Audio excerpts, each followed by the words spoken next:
এফালে বায়েকৰ বিয়া, আনফালে জ্বলিছে ভায়েকৰ চিতা।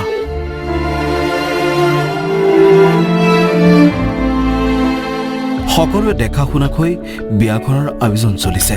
সজাই পৰাই তোলা হৈছে বিয়াৰ ৰভা। নিৰ্ধাৰিত সময়ত দৰা আহিছে। মাংগলিক নিয়মৰ মাজেৰে হোমৰ জুইক সাক্ষী কৰি দৰাই কন্যাক পিন্ধাইছে মালা। ওচৰ চুবুৰীয়া আত্মীয় কুটুম্বৰে ভৰি পৰিছে ৰভাৰ তলি। এইখিনিলৈ সকলো ঠিকেই আছে। দেখাত সাধাৰণ যেন লাগিলেও কিন্তু এখন সাধাৰণ বিয়া নহয়। বুকুত এচপৰা শিল লৈ অভাৱনীয় কিছু আৱেগ লৈ বিয়াত বহিছে বায়েক। বিয়ালৈ বুলি বৰ হেঁপাহৰে ৰৈ থকা ভায়েকৰ কিছু মুহূৰ্তৰ পূৰ্বে মৃত্যু হৈছে।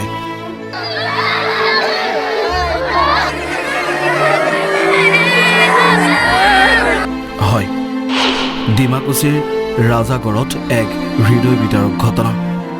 বায়েকৰ বিয়াৰ দিনাই ভাতৃৰ সৈতে ভয়ংকৰ অঘটন। এফালে চলি আছে বায়েকৰ বিয়া, আনফালে চিতাত জ্বলি আছে ভায়েকৰ নশ্বৰ দেহ। বিয়াঘৰত ধুমধামেৰে আয়োজন আছিল সুৰেশ ৰাজভৰৰ কন্যা পূজা ৰাজভৰৰ বিয়া। বায়েকৰ বিয়াত ব্যস্ত ভায়েক। বিয়াৰ কামত ৰাজাগড়লৈ মটৰ চাইকেলেৰে ওলাই গৈছিল ভাতৃ সুধামা ৰাজভৰ।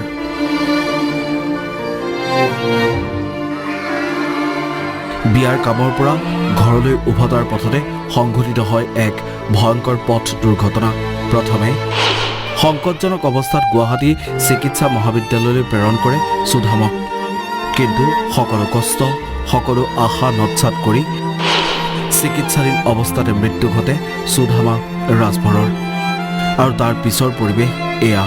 জীৱন মৃত্যুৰে যুঁজি থাকিল সুধামাই। আনফালে পূৰ্ব নিৰ্ধাৰিত বিবাহ অনুষ্ঠান চলি থাকিল ঘৰখনত। এফালে হোমাগ্নি, আনফালে চিতাগ্নি।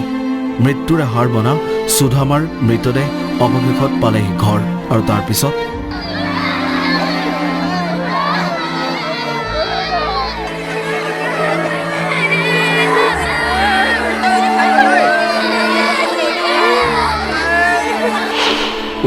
অসহনীয়। কইনাৰ সাজেৰে আহি মৃত ভায়েকক সাৱটি কান্দিছে বায়েকে। এক বুজাব নোৱাৰা পৰিৱেশ। সুদামা ৰাজভৰ ইতিমধ্যে আমাৰ মাজত নাই। আচলতে আমাৰ ভাগিন পূজা ৰাজভৰৰ বিয়া আছিলে 14 তাৰিখে, আৰু সেই 12 তাৰিখে বিয়াৰ কাম কাজৰ বাবে ৰাজাগড়লৈ গৈছিলে। আৰু ৰাজাগড়ৰ পৰা নিজৰ পেহীয়েকৰ ছোৱালী এজনী ভণ্টিও লগত আছিলে, বাইকেৰে গৈছিলে। আৰু আহি থকা সময়ত বিদ্যুৎ পকী খুঁটাত বাইকেৰে তেওঁ মুখামুখি সংঘৰ্ষত লিপ্ত হয়। আৰু তাতে তেওঁ গুৰুতৰভাৱে জখম হয় আৰু ভনীজনীও জখম হয়।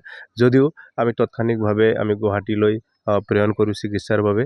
বিয়া আছিলে পূজা ৰাজভৰৰ। আৰু ঠিক সেই 8 বজাত আমাৰ দুখৰ খবৰটো আহিল, আমাৰ মাজত সুদামা ৰাজভৰ নাই এতিয়া।